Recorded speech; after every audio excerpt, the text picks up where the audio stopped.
Welcome back to another Jazz basketball breakdown. Kind of a not interested game. It almost felt like the hard to show up in a game like this. Truthfully, even for professionals. Washington is down in the dumps as far as, well, they always have been pretty much, not always, but it's for a long time as an organization, and they just moved their coach off today. It kind of felt like just a run down to the rec center, have a little casual game Yeah, kind of thing. you could tell the Jazz came out with this game just almost like, do we have to play this game? And overall, it wasn't a great game by us. We started obviously they started actually beating us 10-4, I think, before we kind of okay, we might have to try a little bit, but it just kind of a rough game to watch because it was very uninterested from both sides of the court. Yeah, we found ourselves chit-chatting about a number of topics during the game, not really locked in like we usually are, right? Yeah. So it was even, hitting us that way.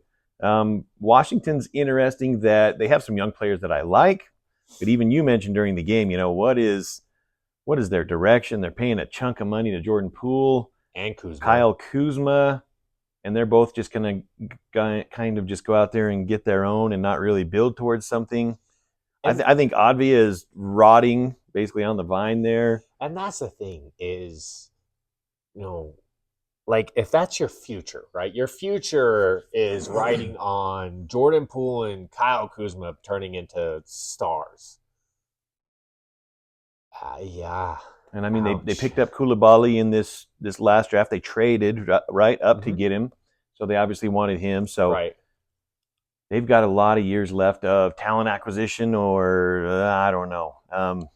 I've got a buddy who's a Wizards fan, and he's hating it.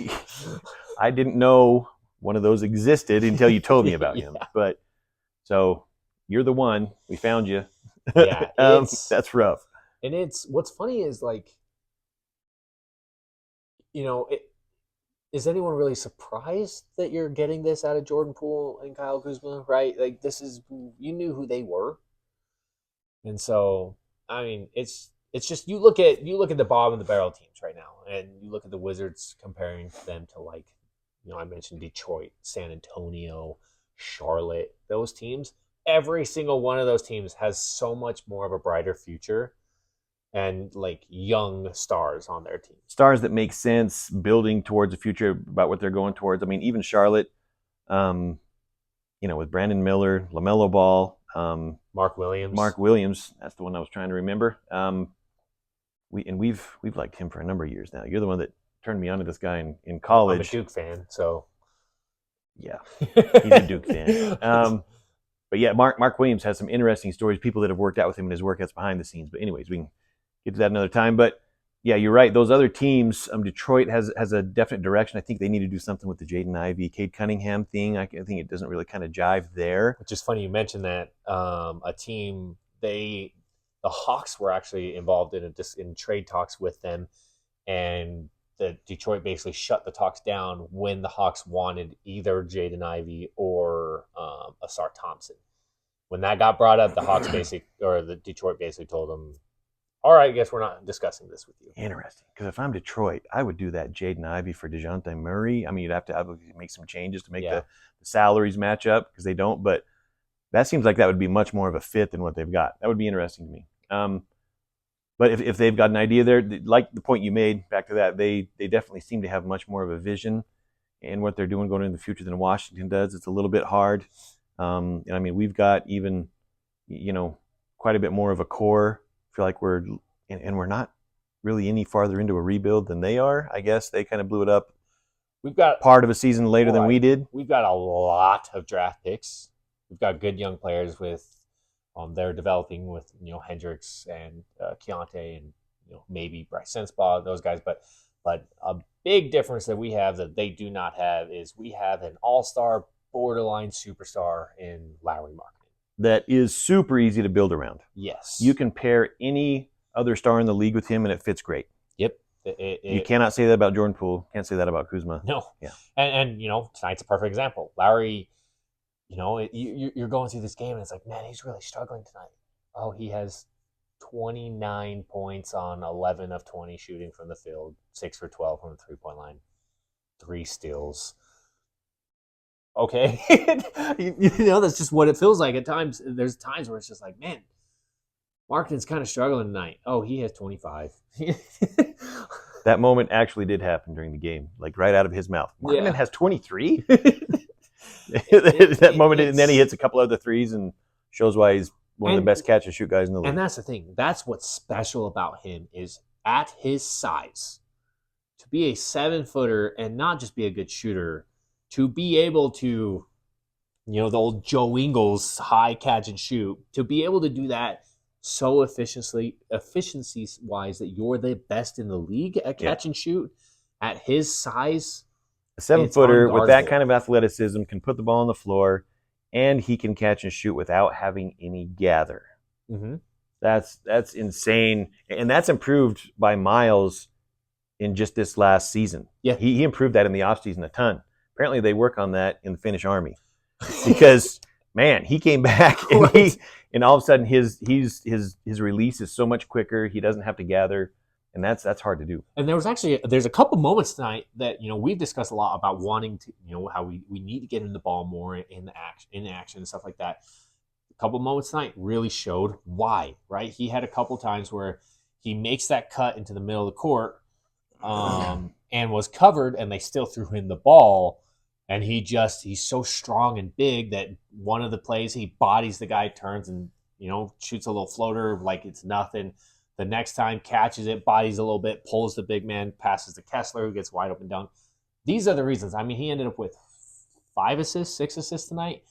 And when we get him the ball in the middle of the court, in the key, on that kind of cut, even right at the free throw line, as he's cutting through right there, it creates so much that he brings the defense to him. Yeah.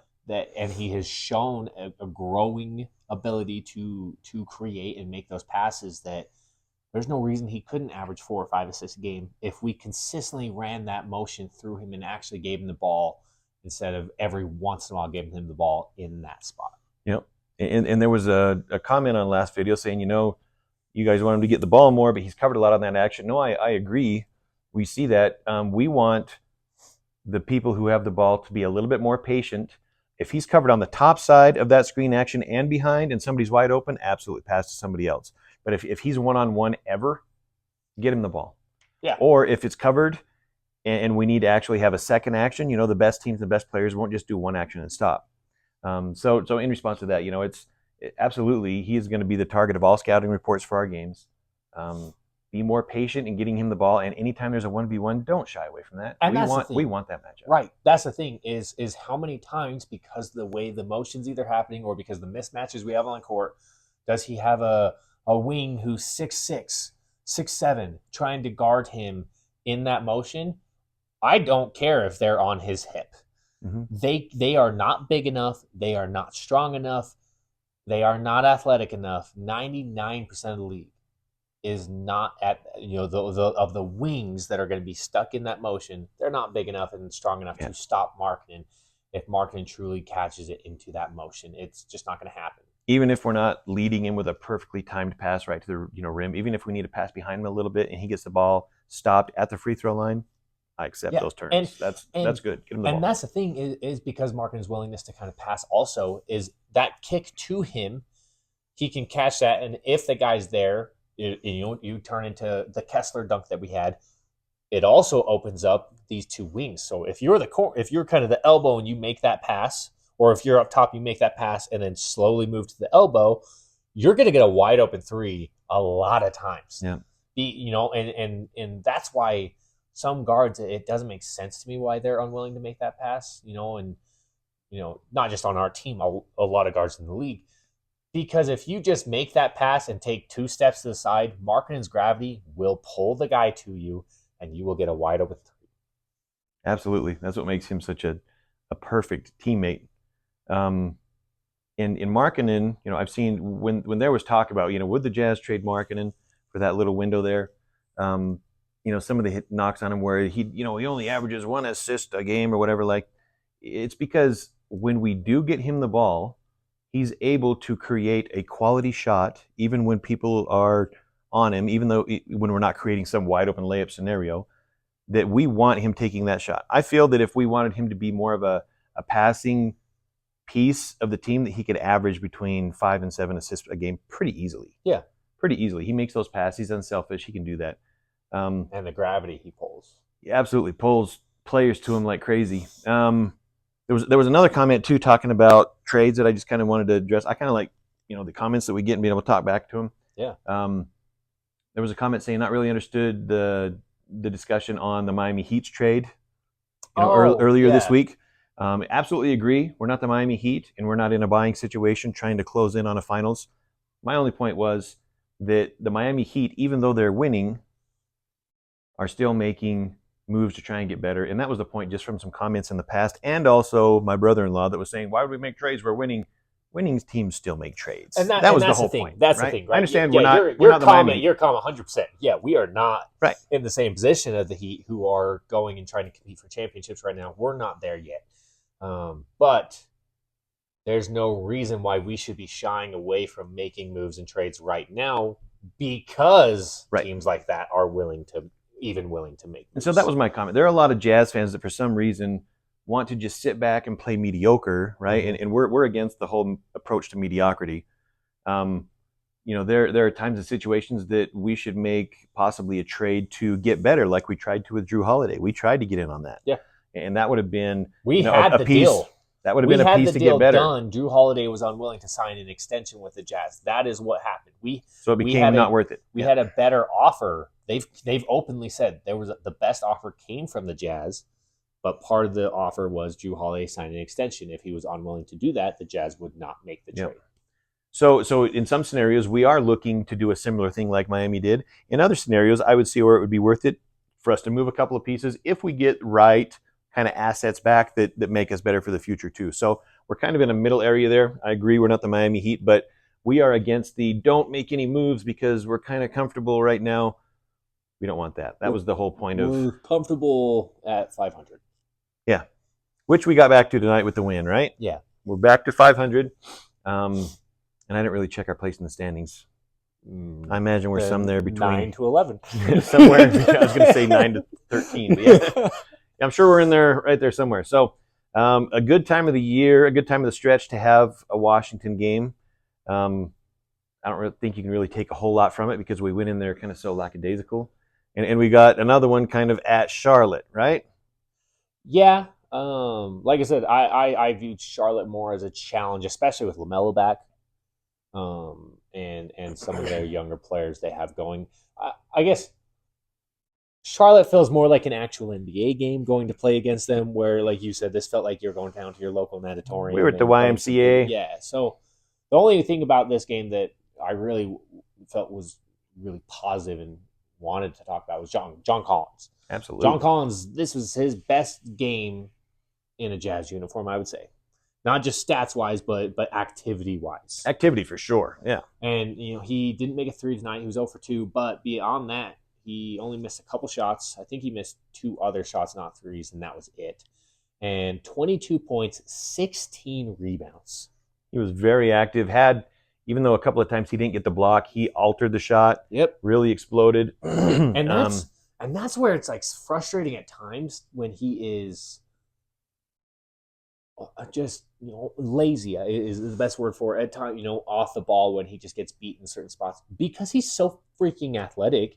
It's like if you have this kind of activity like you had tonight, it's so easy to make a big impact defensively on the side of the court. And when you talk to the best defensive players, they will always swear that it's just focus and want to, right? Yeah. Obviously, athleticism on top helps, but it's just to focus on that side of the game. As I've been working in youth development of sports for many years now, it's interesting, the kids that get the physical pieces early, the kids that are super athletic, very, very, very rarely do you see them focus on the small details to make themselves great. The trump card early almost acts as a negative for long-term development. And that's maybe something that's happened with John Collins in his career. One thing that goes counter to that in John Collins, though, is through college, he didn't hardly shoot any threes at all. One three? 1-3 in his college career. His whole career. I didn't know that. I believe that. And the reason I know that, actually, is playing NBA 2K against my dad today. I shot a three at John Collins, and the announcers, because they bring in actual called announced from the previous year and stuff like that, discussed, Collins surprise NBA teams because he only took one total three in his entire college career. Wow, I knew it was low. I didn't know it was that low. That's interesting. But so he's a player. Correct me if I'm wrong, and if I'm wrong, it's freaking 2K's fault. Freaking 2K. But he really didn't start working on the 3-point shot until he got into the NBA. He was known as a very athletic, versatile player coming in, and really picked that up quickly. So props to him. That doesn't usually happen that dramatically. And this year shooting 38%, I believe. Yeah. Around there. Once we removed the Trae Young effect, kind of got back in there. His usage, you can tell, offensively is fitting better for him, what we had hoped shooting-wise. You can tell he's getting a lot more comfortable consistently starting in the 5 role. Mm-hmm. And it's consistently helped our team. That's interesting. Kind of, we talked a little bit about that last video. What are we going to do, him and Kessler? How does that fit going forward? But props to him. His activity level out there today was very nice. Several putback dunks as Gafford was kind of having to move around and try and block stuff and fix things for the holes on their defense. But I'm glad we've picked him up this summer. I know there's some that have made comments that he didn't, but I'm glad he's come on. And the thing that it always is going to come back down to is if John Collins doesn't work out and we have to move on from him, it costs us a protected second rounder and Rudy Gay. I that is a win every single time, even if we just freaking let him go. Right. Wasn't just Rudy Gay. They took Rudy Gay off our hands. His $8 million. Exactly. And so, but you can see as the years progressed, he's getting more and more comfortable within the offense. He's getting more and more comfortable playing next to Markkanen. That's why I understand at this point why we're not starting Kessler. I would, whether we're starting him or not, I think Kessler needs to be around 25 minutes a game. Just because we're still focused on development, and if you got a 1-2 punch at the 5 of John Collins and Kessler really starts to develop because of his defensive abilities and stuff like that, and that's what it ends up being, is one of those guys is starting and one isn't, and they're basically splitting those minutes. That's a pretty freaking deadly rotation at the 5. Yep. And I mean, with the way that the salary cap is going, I mean, average money for starters, starting this next year is going to be well above the $25 million that we're paying Collins in his contract. So, and what's funny is because of the new structure on things, though, at the same time is going to be why we haven't seen trades yet with the Jazz. It would be very surprising not to see some trades because there are, as we get closer to the trade deadline, there are going to be teams that are panicking. Yeah. And that are going to have to make some trades. That's why I would be shocked to see Talen Horton-Tucker and shocked to see Olynyk on this team by the trade deadline because they're expiring contracts. Olynyk because he can also help a team. It's a big reason why I'd be shocked to see Clarkson on the team because he is such a team-friendly contract after this year. Right. So the new salary cap and collective bargaining agreement goes into effect in this offseason. Yes. So there are teams, all of a sudden this offseason, expiring contracts not only help just teams kind of get in a position to be able to pick somebody up, it saves their owner millions and millions of dollars in luxury taxes, basically what it is. To get over that first apron isn't as bad, but once teams that are getting close to that second apron, man, there are only a couple of teams that are going to be willing to do that and pay it. Like I know the Celtics, they know full well they're past the second apron, they're willing to pay it. Clippers, that guy, same thing. He doesn't care. Yep. But there are some teams that it will absolutely save them money. And that's why on the – what trade was it? It was the Siakam trade where the Pelicans just threw in Kira Lewis. Yeah. It was technically a different thing, but the Pelicans, whose owner has never paid a single dollar of luxury tax penalties in the history of the whole franchise. Wow. They were like, holy crap, we're getting close to it. And he's like, send this guy. So get at her. Just go. I don't care. Just take him. So they did that. So they just sent Kira Lewis with nothing back just to avoid that. And so you can kind of get a glimpse of how all of a sudden in front office meetings and as they're going through their budgets and everything, it matters a lot. And some teams will absolutely panic and make moves just to avoid that. Yep, 100%. It's why it's truthfully, it's why we probably haven't seen a trade yet, because Danny Ainge and Justin Zanuck understand that, and they understand milking every last drop. They understand, for example, trying to get this unrestricted the first rounder from the Knicks with no stipulations on it. They understand that as we get closer to that, the easier it is to say, is it worth holding on to that first rounder to pay that? I don't know. I'll think about it. You can call me back, though, if you want. Exactly. And so I expect to see the move strictly because of that reason, because of where we're at and where some other teams are based off of that and our willingness to sell or buy, truthfully.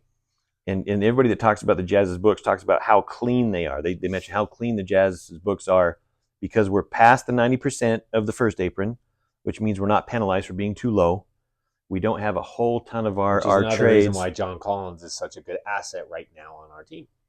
And it's important to have bigger contracts that you can move to if we find an opportunity to be able to match salaries and get it back and forth.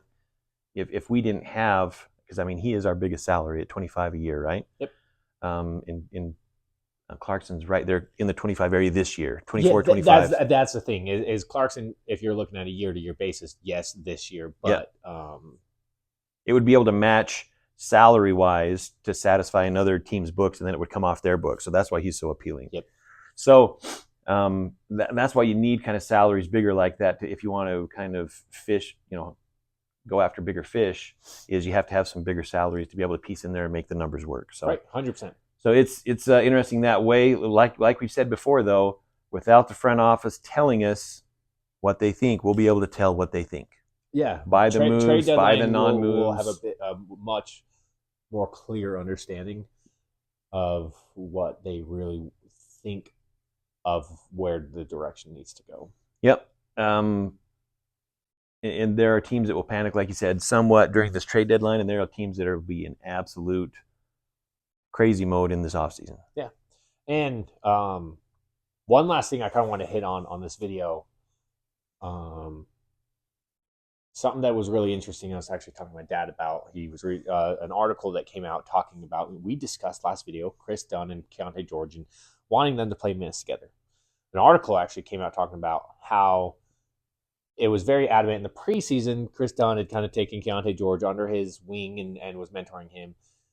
That article discussed how it wasn't just adamant then, it's even more adamant now that Chris Dunn is consistently working with Keyonte during practice and shoot arounds and stuff like that, and working with him and explain to him, helping him try to get over the rookie wall that he has obviously hit. Someone even mentioned that who's a big Chris Dunn fan, and that Keontae's clearly hit the wall, and it's true. It's clear, and Chris Dunn is actually the guy who's helping him kind of work through that and how to be a professional and what you need to do to get through that process, but also helping him on a possession by possession, the intensity that you need to have in certain situations and defensively where you need to be, and helping him through that process.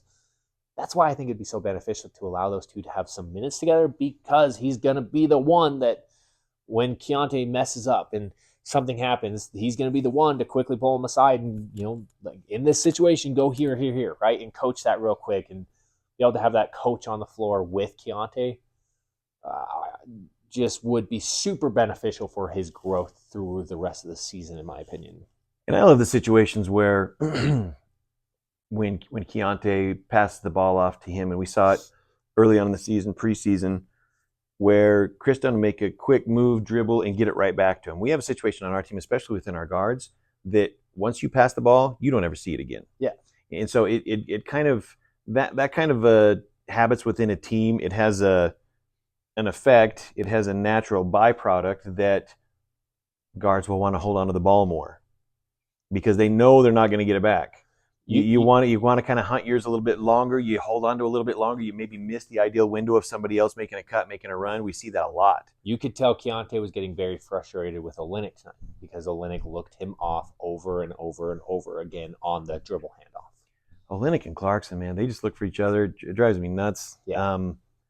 How many times does Ochai make a great cut and Olynyk doesn't even want to look for him because he's waiting for that second cut every time? Just read the game. Even Keontae. Man. Keontae will make a movement and they won't. It's they kind of just look for each other, and you can tell it's starting to frustrate some of the other guys on the court. And that becomes a growing toxicity within a team if you know that you don't get the ball back. The actual byproduct of that tears your efficiency down as a team big time on the offense. And I think we're seeing that sometimes. But that's a big thing you talk about, Chris Dunn, his willingness to do that with Keontae.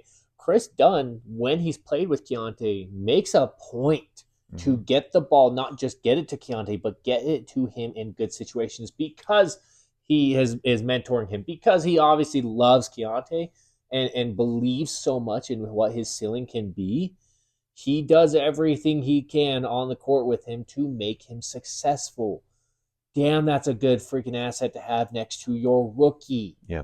When you have a player whose primary skill set is defender and connector of teammates, when we have the ball and things are getting tough, he's going to go to what he's comfortable with, which is connecting with teammates. Yep. Instead of, I'm a flamethrower, I can shoot it every time, right? Yeah. There are times that works out great, and that's good for what we need.